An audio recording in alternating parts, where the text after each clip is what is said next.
Greetings, Fansplash fans. This is Jesse Swift and Tyler Hall once more for the journey to Infinity War. It's my gauntlet hand.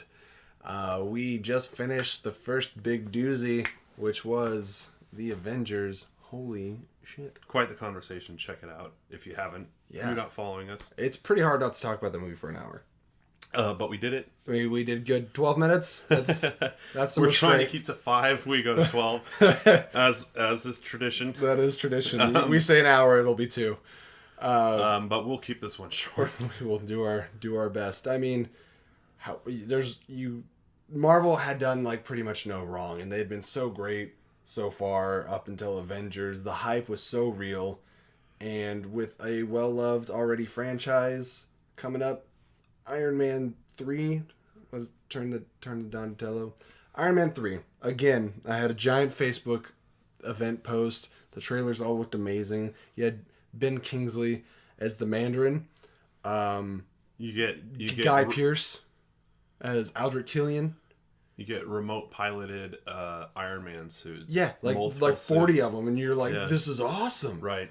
My hype was unmatched for Iron Man 3. And then I saw it. I don't think that's strong enough. It's 86 proof. I know, but I mean, nothing's strong enough as long as you're conscious enough to talk about this movie.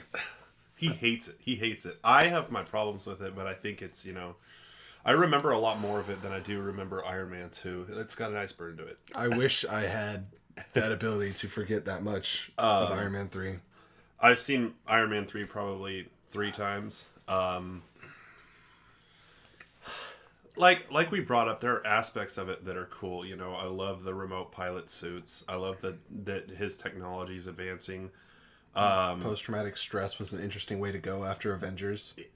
It was. It's crazy that he goes from being a man of science and then he's with this team and he has to fight aliens. He gets thrown up in a black hole with right. a nuke and right. fighting giant aliens and things. And so what does that do to a man? Right. He seems to be the only one affected by it out of all the Avengers, but and then we get a new director. We don't have Jon Favreau taking the helm on Iron Man 3 anymore. We have Shane Black. And Shane Black did God, what did he do to redeem himself? Bang, bang. Oh, to redeem himself? Yeah, Nice Guys. Nice Guys, which was a good... Thank you for film. Nice Guys, because otherwise I would have never forgiven you. I will never forgive you. Okay, Sal. You got that one. There's cool stuff about it, but Jesse, I'm going to let you talk about how much you hate it. Now, we're not going to do this for every film. This is a special for Jesse. Why do you hate it? Oh, okay. Well, it's just you with Captain America: The First Avengers, you did everything in your power to honor and give homage to this character that's been around so long, and you did that with the first Iron Man film too. And as far as Tony Stark as a character they continued that with Iron Man 2, in my opinion. They continued to honor Tony Stark. The film wasn't great, but it was still Tony Stark's movie. This film lost so much. Everything was weird and out of place. The way that it begins with the flashback to like a party in the 90s, I believe, with Aldrich Killian trying to get Robert Downey Jr. to work with him on his company AIM. And they have this over-exaggerated, ridiculously make-upped Guy Pearce with all these zits on his face and the long hair and the bad posture and things and like the pocket protector. It was as offensive as Electro in Amazing Spider-Man 2. I was like, what are you doing? What is this movie? And I guess they were just trying to draw a drastic comparison to what he's like in the future. Oh, it's this, like total, success, big turnaround. But yeah, you know what it reminds me of? It reminds me of the flashback episodes, the old flashbacks of the Simpsons with Artie something, the guy that like almost married Marge. Right. That's what it reminds me of. And it's like, yeah. Like, so sidebar. Why are you so... it's so cliche, I guess, would be the thing. Sidebarring that for a little bit, we'll get into... I have a lot of issues with this film. I liked the post-traumatic stress for most of it, but the big topic, and there's several of them, but the Mandarin. What we were promised in the trailer was this menacing, like, Middle Eastern terrorist, which worked for me because they set it up in the first Iron Man that there was the Ten Rings, and that was the group of terrorists that originally attacked Tony Stark. They wanted his weaponry and everything. I was like, okay, you're adapting the Mandarin character, you're doing something a little different, but I am okay with that. I'm okay that he's not casting mystical spells and he doesn't have powers from an alien race and stuff like that. You're grounding him. That's fine. You'll never see me coming. Like, it was all, I like the way he talked, everything. And then it's revealed that he is a drugged out Broadway actor and there is no real Mandarin. And everyone's like, why are you so upset about this? And I was like, because if they did it to the Joker, how would you feel? Right. There's no Joker. The Mandarin is Iron Man's Joker. He is the biggest villain from the Iron Man comics. So, like, you do that to him and you're bastardizing what could be the greatest, ongoing villain for Iron Man. Like, this isn't a villain you kill. You keep him there. Like Loki. He could have been Iron Man's Loki. But they did away with it for a punchline. This movie was, like, bastardized for a punchline. And that's what really irritates me, is it didn't try to M. Night Shyamalan it, and it just pissed everybody off. Here's your twist. And the thing was, I wasn't loving the movie up until that point anyways, because they had, I believe the actress's name is Rebecca Hall. I'm not 100% on that. But she played the botanist scientist that he had met back in the 90s. She's painful to watch. She's just an atrocious actress, and it is very distracting to watch all the scenes with her in it. So there was that, and then they ended up, Aldrich Killian shot her in the head because they didn't know what to do with the character. And I was like, what? Okay.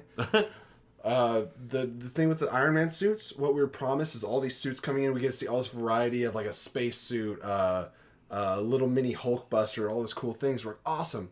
But when they get to that point in the movie, Tony's fighting all these juiced up extremis. That was the virus thing that they gave him that gave him that, like, firepower and stuff. But they just tore through all Tony's suits like paper mache. Yeah. There was no fight. Every time one showed up, they went rip, tear, piss, and it was just, there was nothing cool. The suits got to do nothing interesting or cool. My other issue is, what do we love about Tony Stark? Is all the crazy cool things that he can do, like the suitcase armor, the one he had in the Avengers where he was free falling and it tracked his wrists and all that cool stuff. And so we see that he can now call a suit to him. Awesome, let's see that in action. It doesn't work once the entire film. It comes to him in pieces, it clatters, bangs. The movie is again ruined for a punchline. And they said, we want to take Tony back to the basics.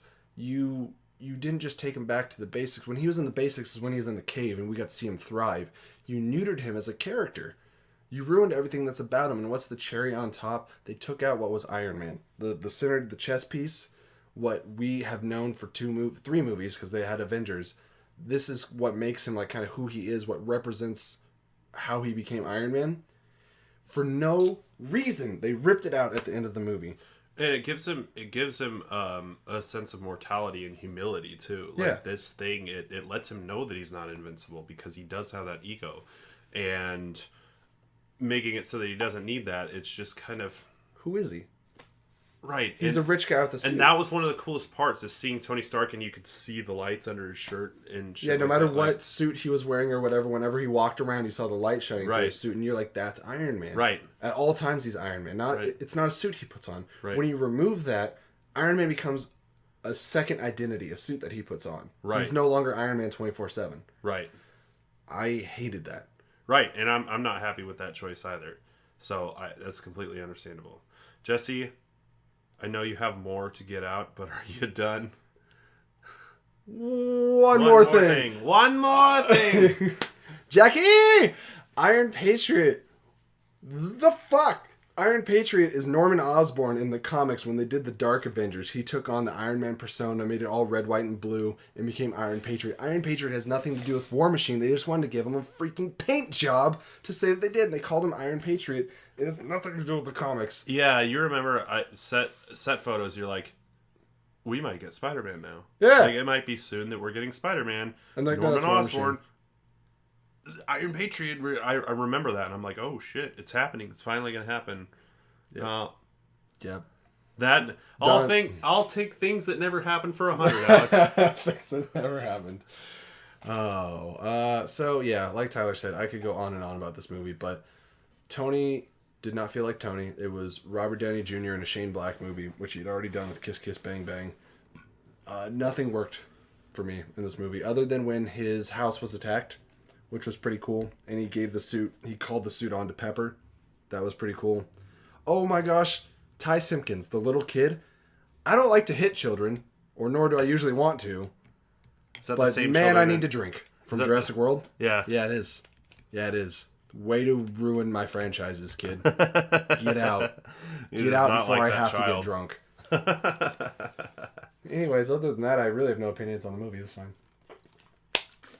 I think you got it out in 10 minutes. I think that's pretty good. Yeah, that was a shortened version. All All right, guys. Join us for a little bit more optimistic next installment in our Road to Infinity War. Not by a lot. Thor: The Dark World coming up next, folks. All right, see you guys in parts 8.